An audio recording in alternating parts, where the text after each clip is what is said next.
Guru has the power of reverberation. We have to blend along with it inside us through your own will power. ನಿಮ್ಮ will power ಇಟ್ಕೊಂಡು ಅದರ ಮೇಲೆ ದೃಢವಾದಂಥ, ನಿಮ್ಮ ಮೇಲೆ ನಿಮಗೆ ದೃಢವಾದಂಥ ನಂಬಿಕೆ ಇಟ್ಕೊಂಡಾಗ ಆ ವಿಲ್ ಪವರಿಂದ ಏನು ಮಾಡುತ್ತೆ ಅಂದಾಗ ನಿಮ್ಮ ಒಳಗಡೆ ಈ ಮೂರು ಶಕ್ತಿಗಳು ಆಗಿ ನಿಮ್ಮ ಮನೆಯವರಲ್ಲೂ, ನಿಮ್ಮ ಮನೆಯಲ್ಲಂದರೆ ನಿಮ್ಮ ಫ್ಯಾಮಿಲಿ ಮೆಂಬರ್ಸು, ಆ ಫ್ಯಾಮಿಲಿ ಮೆಂಬರ್ಸ್ ಮೇಲೂ ನಿಮ್ಮ ಮೇಲೆ ಅಪಾರವಾದಂಥ ನಂಬಿಕೆ ಉತ್ಪತ್ತಿ ಆಗತ್ತೆ. ನೋಡಿ, ಇಚ್ಛಾ ಜ್ಞಾನ ಕ್ರಿಯಾಶಕ್ತಿ ನಿಮಗೆ ಮಾತ್ರ ಅಲ್ಲ, ನಿಮ್ಮ ಮಕ್ಕಳುಗಳಿಗಿದೆ.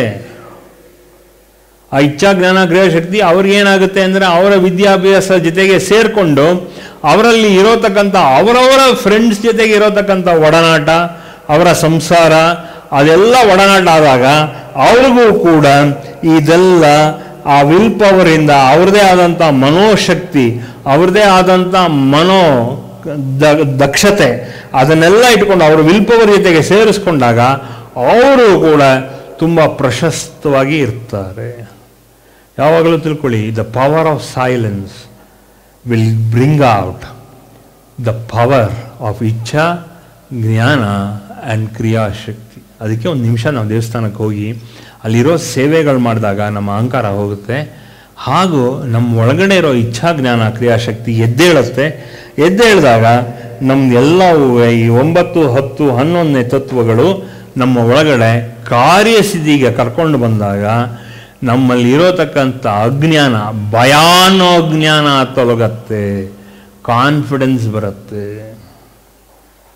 Will get that supreme confidence which is within us. We will generate it to our family, to our husband, to our wives, to our children as well. ಅದಕ್ಕೆ ಈ ಸೇವೆ, ಈ ದೇವಸ್ಥಾನಗಳಲ್ಲಿ ಈ ಸೇವೆಗಳು ಮಾಡ್ತಾ ಬಂದಾಗ ಯಥಾಶಕ್ತಿ, ಫಸ್ಟ್ ಶಕ್ತಿ ಅವರಲ್ಲಿ ಏನು ಲೇಪನ ಮಾಡಬಹುದು. ಭಕ್ತರುಗಳಿಗೆ ಲೇಪನ ಅಂದರೆ ಏನು? ಗಂಧ, ಈ ತಮಿಳುನಾಡು ಗಂಧ, ಉಂಡೆ, ಈ ವಿಭೂತಿ ಹಾಗೂ ಕುಂಕುಮ. ಪುರೋಹಿತರಿಗೆ ಹೇಳಿ ಫಸ್ಟು ದೇವರ ಮುಂದೆ ಅದನ್ನು ನಿನ್ಗೆ ಅರ್ಪಣೆ, ನಿನ್ನ ಭಕ್ತರುಗಳೆಲ್ಲ ಇದು ಅರ್ಪಣೆ ಅಂತ ಯಾರ್ಯಾರು ಬರ್ತಾರೋ ಅವ್ರಿಗೆಲ್ಲರಿಗೂ ಆ ಪುರೋಹಿತರಿಗೆ ಕರೆದು ಬಿಟ್ಟು ಅವ್ರಿಗೆಲ್ಲ ಕೊಟ್ಬಿಟ್ಟು ಒಂದು ಬಟ್ಲಲ್ಲಿ ಎಲ್ಲರಿಗೂ ಕೊಟ್ಟು ಅದು ಹಂಚ್ಕೊಳ್ಳೋಕ್ಕೆ ಹೇಳಿಸಿ ಅದು ಹಾಕ್ಕೊಂಡು ಹೋದಾಗ ಅದು ಒಂದು ವಾರ 10 ದಿವಸ ಅದು ಅವ್ರಿಗೆ ಉಪಯೋಗ ಆಗುತ್ತೆ. So 10 days what the power you give, the power ಅಂದರೆ ಆ ವಿಭೂತಿ ಪ್ರಸಾದ ಎಲ್ಲ ಕೊಟ್ಟಾಗ ಅದು ನಿಮಗೆ ಇಟ್ ಲೀಡ್ಸ್ ಯು ಕ್ಲೋಸರ್ ಅಲ್ಲ, it leads you to enlightenment. ಕೊಡಿ. ಸೊ ನಿಮ್ಮ ಹೆಂಡತಿ, ನಿಮ್ಮ ಗಂಡ ಅದನ್ನೆಲ್ಲ ಬಿಟ್ಬಿಟ್ಟು ನಿಮ್ಮದೇ ಆದಂಥ ಸೇವೆಯಲ್ಲಿ ತೊಡಗಿಸಿ. ನೀವು ಎಲ್ಲರಿಗೂ ಒಳ್ಳೆಯದಾಗುತ್ತೆ. ನಿಮ್ಮ ಮಾಡೋ ಸೇವೆ ಅವ್ರಿಗೂ ಕೂಡ ಅತಿ ವಿಶೇಷವಾಗಿ ಒಳ್ಳೆಯದಾಗುತ್ತೆ ಅನ್ನೋ ಪರಿಪೂರ್ಣ ನಂಬಿಕೆ ಇಟ್ಟುಕೊಂಡು ಆ ನಂಬಿಕೆಯಲ್ಲಿ ನೀವು ಮಾಡ್ತಾ ಬಂದಾಗ ತನಗೆ ತಾನೇನೆ ಒಳ್ಳೆಯದಾಗತ್ತೆ ಅನ್ನೋತಕ್ಕಂಥ ವಿಚಾರಕ್ಕೆ ನೀವು ಒಳಗಾಗ್ತೀರಾ. ಆಗ ದೆನ್ ನಿಮ್ಮ ಇಚ್ಛಾ ಜ್ಞಾನ ಕ್ರಿಯಾಶಕ್ತಿ ಒಳಗಾಗತ್ತೆ. This is very important for you to understand. ಇದು ಮುಖ್ಯ. ಈ 3 ಪಾಯಿಂಟಲ್ಲಿ ಯಾವ ಥರ ಮಾಡಬೇಕು ತಗೊಳ್ಳಿ. ಈಗ ಏನಾಗುತ್ತೆ, ಈ ಒಂದು ಉದ್ದೇಶ ಇಟ್ಕೊಂಡು ನೀವು ದೇವಸ್ಥಾನಕ್ಕೆ ಹೋದಾಗ, ಯಾವ ದೇವಸ್ಥಾನ, ಮನೆ ಪಕ್ಕ ಇರೋ ದೇವಸ್ಥಾನ, ಅಲ್ಲಿ ಇಲ್ಲಿಗೆ ಅಂತ ಇಲ್ಲಿಂದ ಹೋಗ್ಬಿಟ್ಟು ನೀವು ಅಲ್ಲಿಗೆ ಹೋಗ್ಬೇಕು ಅಂತ ಏನು ಬೇಕಾಗಿಲ್ಲ. ನಿಮ್ಮ ಏರಿಯಾನಲ್ಲಿ ಯಾವ್ದಾದ್ರು ಒಂದು ದೇವಸ್ಥಾನ ಇರುತ್ತೆ, ಅಲ್ಲಿ ಏನು ಬೇಕೋ ಅಲ್ಲಿ ನೀವು ಸೇವೆ ಸ್ವಯಂ ಹೋಗಿ ಮಾಡಿ. ನೀವು ನಿಮ್ಮ ಯಜಮಾನರು ನಿಮ್ಮ ಮಕ್ಕಳಿಗೆ ಕೊಟ್ಕೊಂಡು ಕಲಿಸಿದ್ರೆ ಅವ್ರಿಗೂ ಒಂದು ಕಲಿಸ್ದಂಗಾಗುತ್ತೆ, ನೀವು ಕಲ್ತಂಗಾಗುತ್ತೆ. ಇದು ಒಂದು ಬ್ಯಾಡ್ ಹ್ಯಾಬಿಟ್. ನೀವು ಯು ಆರ್ ಇಂಡ್ಯೂಸಿಂಗ್ ಸೋಂಬೇರಿತನ. ಏನೋ ಒಂದು ದಿವಸದಲ್ಲಿ ನಿಮಗೆ ಟೈಮೇ ಇಲ್ವಾ? ನಿಮ್ಮ ಮನೆಯಿಂದ ಹತ್ರ ಅರ್ಧ ಗಂಟೆ ಒಳಗಡೆ ಹೋಗಿ ಬರೋಕ್ಕಾಗಲ್ವಾ? ನಿಮಗೆ ಹೋಗಿ ಬರ್ತೀರಾ, but you are not ready to go. ಯಾಕೆಂದರೆ ನಿಮ್ಮ ಸೋಂಬೇರಿತನ ಅಷ್ಟೇ, ನಿಮ್ಮ ಜಡತ್ವ, ನಿಮ್ಮ ದುರಂಕಾರ. ದೇವಸ್ಥಾನಕ್ಕೆ ಹೋಗದೆ ಇರೋದು ನಿಮ್ಮ ದುರಂಕಾರನೇ. Can't you go? You can do that. When you do that, ಏನು ಅರ್ಧ ಗಂಟೆ ಟೈಮ್ ಇಲ್ವಾ? ನಿಮ್ಮ ಮನೆಯಿಂದ ಅರ್ಧ ಗಂಟೆ ಆಸ್ಪಾಸಲ್ಲಿ ಇದ್ದೇ ಇರುತ್ತೆ ದೇವಸ್ಥಾನ. ಹೋಗಿ ಮಾಡಿ, ಡೂ ದ್ಯಾಟ್, ಮಾಡ್ಕೊಂಡು ಬನ್ನಿ. ಅದು ಮಾಡ್ಕೊಂಡು ಬಂದಾಗ ಏನಾಗುತ್ತೆ ಅಂದರೆ, ಈ 3 ತತ್ವಗಳಲ್ಲಿ you can definitely realise your own self. ಯಾಕೆ ಅಂದರೆ ಮುಮುಕ್ಷತ್ವದ ಅನುಭವ ಬರೋಕ್ಕೆ ಶುರು ಆಗುತ್ತೆ.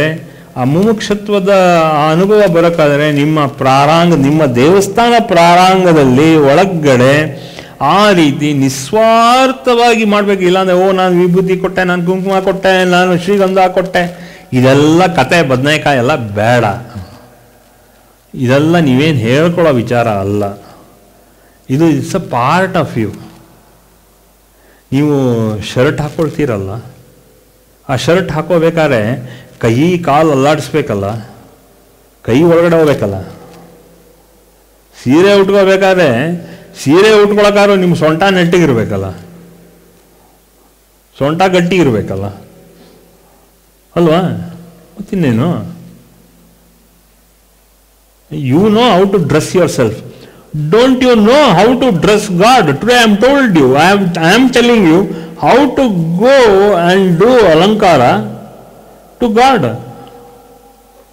ನಿಮಗೆ ಮಾತ್ರ ದೇವರಿಂದ ದುಡ್ಡು ಬರಬೇಕು, ದುಡ್ಡು ಮಾತ್ರ ಬಿಡದೆ ಬರಬೇಕು. ಇಲ್ಲ ಫೋನ್ ಮಾಡ್ತೀರಾ ನೀವು, ನಂಗೆ ದುಡ್ಡು ಬಂದಿಲ್ಲ ಅಂತೀರಾ.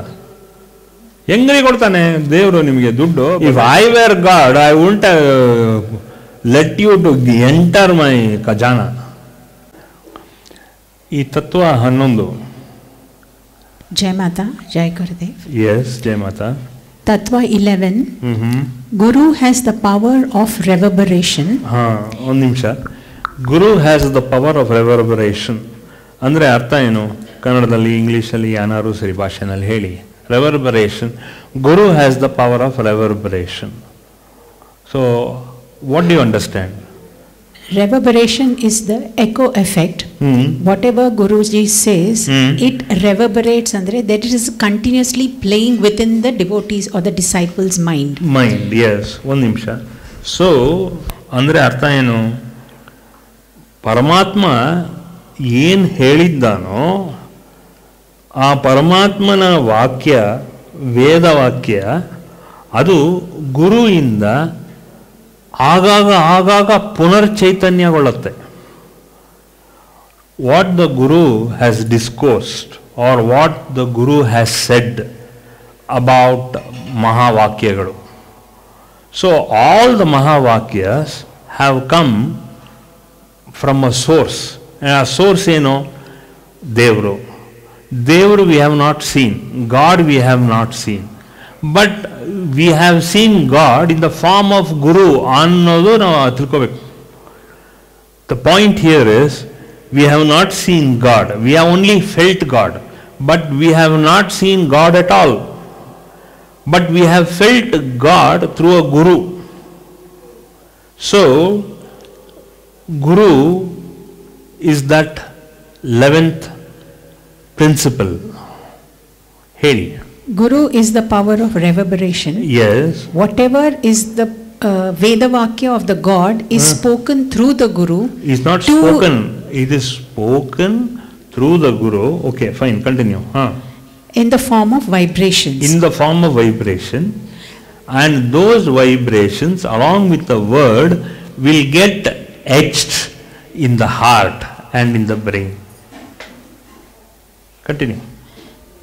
Those words and the vibrations are etched in the disciple's heart and in his mind. Yeah. So that remains for a very, very, very long time. Correct. And that the disciple keeps remembering, and it Yes. comes automatically. Right. Those are the pointers which when the disciple follows diligently Right. will take him in that progress mode. Correct. And that is the power of reverberation. That is the power of the spoken word of the Guru. Exactly. It has got so much of power Right. because it is Shakti Yukta. Right. So that is like Guruji says, that is the power of that vibration Correct. of the Atma. So Correct. that is what makes the difference between Right. anyone speaking Right. and the Guru speaking. Yes. So Guru speaking is the power of reverberation, the Right. power of the spoken word. Right. Along with that, the very deep experience of God. Yes. When that experience, when the Guru speaks from the experience of that Anubhava, Mumukshadva Anubhava, and that force of realization of God, that is the Shakti is totally different. It Yes. cannot be conveyed through the normal mode of speech. Right. It comes as Paravani. Right. So that Paravani is the Vani of God. Correct. So as Guruji said, we have these four modes of speech. What comes from the Atma, what comes from the God, what comes Right. from the Guru is that Paravani, and what we are speaking is just plain Vaikhari. It is just a spoken word of the ordinary people. Now there is a great deal of a difference between the power of a ordinary speech and the power of the Paravani.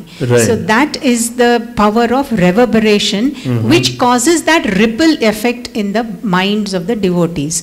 Just Right. as a pebble is thrown in the lake and it forms ripples, and that ripples carries to the very end of the lake.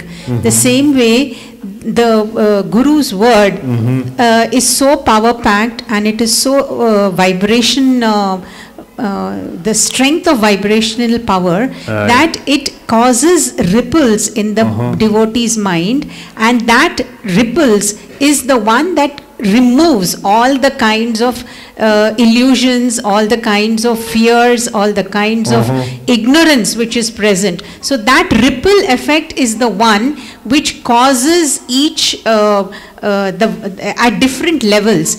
Like Guruji had compared onion. There are Right. different layers of the Right. onion peel. Yes. So as that ripple touches each and every layer of that mind. So it makes a lot of difference Right. when the word is heard through Right. the ears Right. as Shravana, Right. and that is the power not only on the Exactly. physical level, Exactly. but it is also on the vibrational level, Level, which is correct. felt by our soul. Right. So all the Atma. So that is a different level of frequency, Right. and the spoken word is on a different level of frequency. Right. So that is the power of vibration that we have to understand, because it is Right. directly coming from that power of consciousness, the power Right. of awareness, Right. the power of the Paravani, as it is called in the scriptures. Right. So that is the power we have to blend. When we are in that constant alignment with our thoughts and feelings with the Guru's vibration, then we are in the same vibrational field as the Guru. Correct. When we are in the same vibrational field as the Guru, we also start vibrating with the Very same good. kind of a frequency. Exactly. When we are vibrating in the same frequency, Right. whatever is the power of the Guru, Right. that transmission of knowledge takes place Correct. from the Guru to the disciple. Yeah. Power of transmission of knowledge occurs when the devotee is in complete sync with the Guru's vibrations.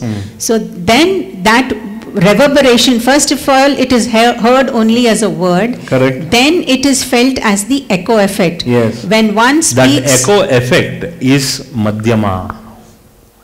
That echo effect is Madhyama. Om Madhyama.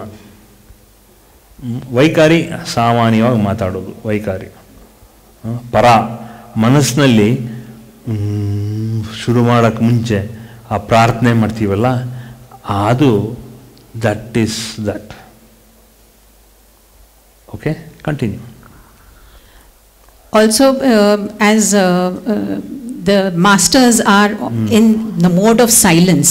Right. So in the mode of silence, then the transmission of knowledge happens only through that power of vibration. Exactly. So that entire knowledge, as we see in Lord Dakshinamurti, Correct. he is transmitting all that knowledge through the power of vibration in Exactly. that silence. Exactly. ಆ ವೈಬ್ರೇಷನ್ನೇನೆ is making effective communication. ವೈಬ್ರೇಷನ್ನೇನೆ effective communication. ಈಗ ನೀವಲ್ಲಿ ಕೂತಿದ್ದೀರ, ನಾನು ಇಲ್ಲಿ ಕೂತಿದ್ದೀನಿ, but ನನಗೂ ನಿಮಗೂ ಮಧ್ಯೆ ಏನಿದೆ ಕನೆಕ್ಷನ್ ಅಂದರೆ it is that vibratory field. ಈಗ ಸಮುದ್ರದಲ್ಲಿ ನೀವು ದಡದಲ್ಲಿದ್ದರೂ ಕೂಡ ಅಲೆ ಕಾಣಿಸುತ್ತೆ. ಆ ಅಲೆ ಕಾಣಿಸೋದು ಫೀಲಿಂಗ್ ಇರುತ್ತೆ.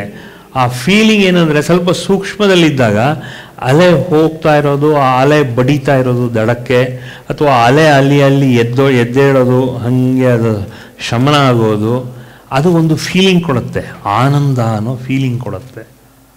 ಸೊ ಅದೇ ಥರ ಗುರು ಪಕ್ಕ ಶಿಷ್ಯ ಇದ್ದರೆ, ಶಿಷ್ಯ ಪಕ್ಕ ಗುರು ಇದ್ದರೆ ಯಾವಾಗಲೂ ಆನಂದ ಸೂಕ್ಷ್ಮದಲ್ಲಿರ್ತಾರೆ. ಆಗೇನಾಗುತ್ತೆ, the effective communication is that silence. ಆ ಸೈಲೆನ್ಸಿಂದ ಬರೋದೇನು ಅಂದರೆ ಆನಂದ. Okay, it is that ananda which gives that effect. ಆನಂದ ಎಷ್ಟು ಖುಷಿಯಾಗತ್ತೆ ಅಂದರೆ ಮನಸ್ಸು ಹಂಗೆ ಆವರಿಸಿಕೊಳ್ಳುತ್ತೆ, ಆತ್ಮ ಆವರಿಸಿಕೊಳ್ಳುತ್ತೆ. ಆತ್ಮ ಆವರಿಸಿಕೊಂಡಾಗ ಎಲ್ಲ ಮನಸ್ಸೆಲ್ಲ ಆಗುತ್ತೆ, ದೇಹ ಆಗುತ್ತೆ, ಪ್ರತಿಯೊಂದು ಒಂದು ಆವರಣದಲ್ಲಿರುತ್ತೆ. ಇದು ಮುಖ್ಯವಾಗಿ ನಾವು ತಿಳ್ಕೊಳ್ಳೋದು. ಅದಕ್ಕೆ ಅದೆಲ್ಲ ಗುರುಸ್ ವೈಬ್ರೇಷನ್ ಫೀಲ್ಡ್. ಮುಖ್ಯ ಆಗಿರೋದು ಏನು ಅಂದರೆ ಗುರುಸ್ ವೈಬ್ರೇಷನ್ ಫೀಲ್ಡ್. ಇಲ್ಲಿ ಗುರು ದೇವಿ. ಸೊ ದೇವಿ ಆವರಣದಲ್ಲಿ ನಾವೆಲ್ಲರೂ ಇರೋದರಿಂದ ಏನಾಗುತ್ತೆ ಅಂದರೆ ಅವಳ ವೈಬ್ರೇಷನ್ನು ಇರುತ್ತೆ. ಆ ವೈಬ್ರೇಷನ್ಗೇನೆ ಈ ಅಲಂಕಾರ. ಈ ಅಲಂಕಾರ ಮಾಡಿದ್ರೆ ಫೋಟೋನೇ, ಆದರೆ ಅಲಂಕಾರ ಮಾಡ್ತೀವಿ ನೋಡಿ, ಅಲಂಕಾರ ಮಾಡಿದಾಗ ವೈಬ್ರೇಷನ್, ಅಲಂಕಾರದಿಂದ ಆ ವೈಬ್ರೇಷನ್ನು ಅಲ್ಲಿಂದ ಈಚೆ ನಮ್ಮೆಲ್ಲರಿಗೂ ಹರಡುತ್ತೆ. ಇಟ್ ಈಸ್ ದಟ್ ಅಲಂಕಾರ which passes on that vibration to everybody. ಎಷ್ಟೋ ಸಲ ದೇವಸ್ಥಾನಕ್ಕೆ ಹೋಗಿದ್ದೀರಾ ನೀವು, ಆರತಿ ಮಾಡಿರ್ತಾರೆ ದೇವರಿಗೆ. ಸೊ ಒಂದೊಂದ್ಸಲ ಆರತಿ ನಿಮಗೆ ಸಿಗುತ್ತೆ, ಒಂದೊಂದ್ಸಲ ಆರತಿ ಸಿಗಲ್ಲ, ಆರತಿ ಆರೋಗುತ್ತೆ.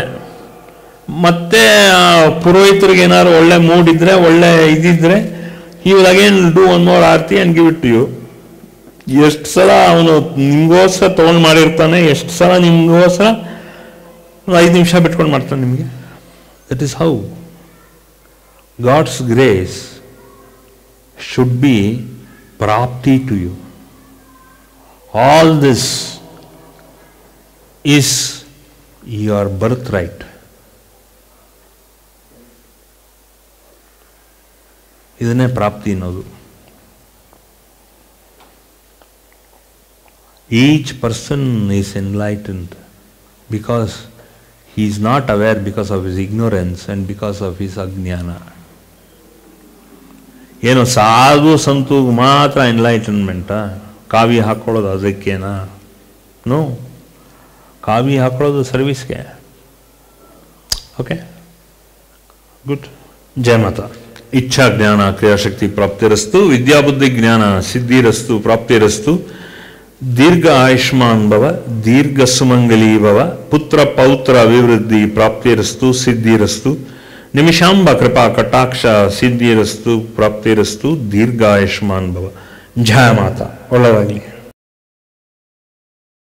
For more satsangs from Sri Sri Nimishananda Guruji, subscribe to this channel. Click the bell button below to get notifications. Like and share the video and spread the divine message.